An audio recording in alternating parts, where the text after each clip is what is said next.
বারাকাতুহু। জি, আরেকবার। আসসালামু আলাইকুম রহমতুল্লাহি বারাকাতুহু। এই যে যে জায়গাতে আমি উবাত আছি, এই চিল্লাতা শাহজালাল মুজাররতে ইয়েমনি 360 আউলিয়া সঙ্গী সাথী সহ এখানে আধ্যাত্মিক সাধনা স্থান। আধ্যাত্মিক সাধনা স্থান কেন বলা হয়? শাহজালাল মুজাররতে ইয়েমনি রহমতুল্লাহি আলাইহি যেই সময় গৌরগোবিন্দের সাথে যুক্ত ছিল, সেই সময় এই চিল্লা পরামর্শ সভা ছিল। পরামর্শ সভার জায়গা ছিল এই দেখেন বুরান, এই যে একটা চান্দুয়া দেখতে আছেন, সেই চান্দুয়ার নিচে শাহজালাল মুজাররতে ইয়েমনি বসতেন, তসবিহ রাখতেন, আর সামনে 360 উলিয়া বসতেন আমাদিকে। এরপরে শাহজালাল মুজাররতে ইয়েমনি আমরা এই ধরনেরও জানছি, যেখানে তো সেই সময় কোনো মানুষ উঠার কোনো ব্যবস্থা ছিল না, মাটিটা কি উপর 1000 ফুট উঁচা, এখানে বড় কষ্টর বিনিময় 303টা 13টা সিঁড়ি হয়েছে। এখন ওই সিঁড়ির 3 থেকে 4 লাখ টাকা আমরা বাকি রয়েছে। আর এই যে আমার পাশে আমার পিছনে যে সৈয়দ সাহেব আছেন, উনি আবঙ্গী শাহ হিসাবে পরিচিত। এই চিল্লা মূলত এক আবঙ্গীর নামে ছিল, হিন্দু নামে, কিন্তু মূলত উনি আবঙ্গী নাই, উনি সৈয়দ বংশের লোক। শাহ সৈয়দ সিফাত আলী শাহ রহমতুল্লাহি আলাইহি, উনার নাম সৈয়দ বংশের লোক। আর আবঙ্গীর চিল্লা হিসাবে আবঙ্গী শাহ মানুষে ডাকে, এই নামকরণ হয়ে গেছে।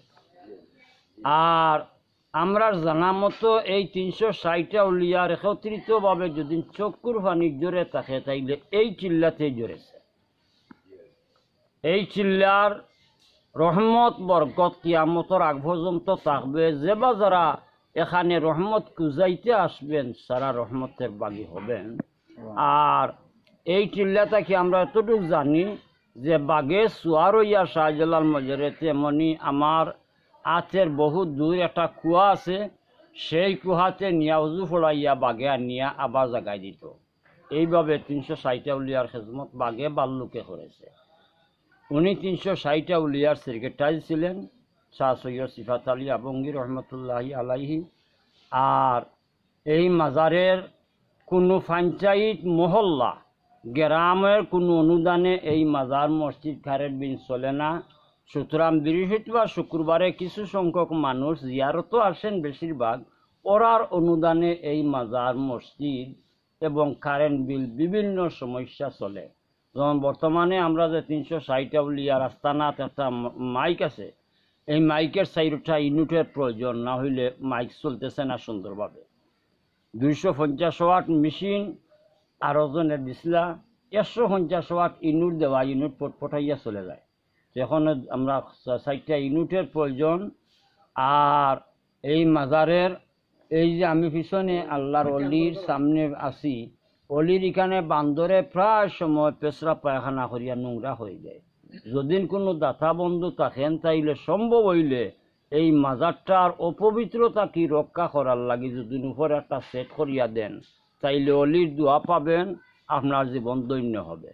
আর যদি মাজারে কোনো অনুদান আপনারা দেওয়ার ইচ্ছা থাকে, তাইলে যেমন নম্বর নেন 01726148133, 01726148133, এই নম্বরই আমরার। আর আমরা দোয়া করি বাংলাদেশটা কি যে যেখানে আছেন তামাম রে আল্লাহ 360টা উলিয়ার ফয়েজ দিয়া ফয়েজাব করতেন। আর যে বাইয়ে লাইভ করতেছেন, আল্লাহ তারও যেন দিন দুনিয়ায় মঙ্গল কামনা করি। বিদায় নিলাম। আসসালামু আলাইকুম রহমতুল্লাহি বারাকাতুহু।